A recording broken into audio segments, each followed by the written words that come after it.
Njeriu është gabimtar. Edhe gjatë realizimit të adhurimeve dhe ibadeteve mundet të ketë ndonjë lëshim eventual, qoftë në namaz, qoftë në agjerim, apo qoftë edhe në ndonjë vepër tjetër. Mirë po Allahu Gjelle Gjelaluhu ka lënë disa vepra apo disa çështje të cilat pastrojnë apo e rregullojnë atë adhurim prej ndonjë gabimi eventual. Për shembull, nëse në namaz Allahu Gjelle Wala e ka caktuar sejdën e harresës, nëse njeriu harron diçka në namaz, e ka caktuar sejdën e harresës në mënyrë që ta plotësoj atë gabim eventual. Gjithashtu Allahu Gjelle Wala ka caktuar në fund të muajit të Ramazanit sadakatul fitrin, e cila si vepër pastron dhe rregullon agjerimin apo gabimet eventuale të njeriu gjatë muajit të Ramazanit. Për këtë arsye, dietarët kanë thënë se obligueshmëria e sadakatul fitrit shtohet në pjesën e fundit të muajit të Ramazanit, gjegjësisht në perëndimin e diellit në ditën e fundit të muajit të agjerimit, e cila duhet të jipet deri para namazit të Bajramit. Ndërsa pas namazit të Bajramit, ajo është sadak prej sadakateve të rëndomta. Pejgamberi sallallahu alaihi wasallam në një hadith të cilën e transmeton Ibn Abbasi radhiyallahu ta'ala anhuma, thot kështu: فرض رسول الله صلى الله عليه وسلم صدقة الفطر طهرة للصائم من اللغو والرفث.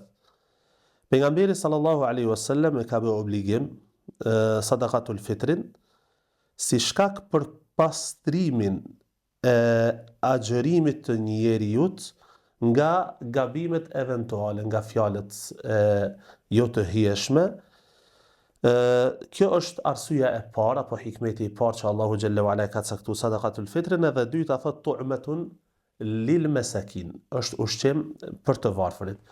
Këto janë dy shkaqet kryesore, domethënë e pastron agjerimin e robin nga ndonjë gabim eventual, edhe dyta është ushqim i të varfërve. Nëse ndalemi dhe analizojmë mirë çështjen e ushqimit për të varfër, e shohim se Sheriati si fe i ka caktuar ditët e festave, siç është Bajrami i Fitrit dhe Bajrami i Kurbanit. Në ditë feste, Sheriati ka dashur ajo të jetë ditë feste e jo ditë ku dikush prej njerëzve mundet të dalë dhe të shtri dorën dhe të kërkojë prej dikujt ndihmë dhe lëmosh. Pra, festa me një anë edhe kërkimi i ndihmës dhe lëmoshës në anën tjetër për një kategori të caktuar të njerëzve nuk përkon me synimet edhe objektivat e sheriatit.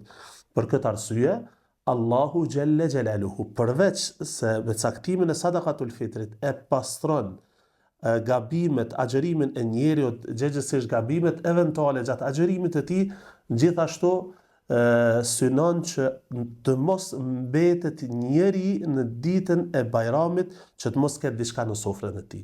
Pra, festa edhe kërkimi i lëmoshës nuk përkojnë njëra me tjetrën, dhe për këtë arsye Sheriati ka nxit që kjo sadaka të nxjerret para namazit të Bajramit, në mënyrë që edhe i varfëri edhe i pastëri të kenë se çka shtrojnë në sofrën e tij për familjarët dhe të afërmit e tyre.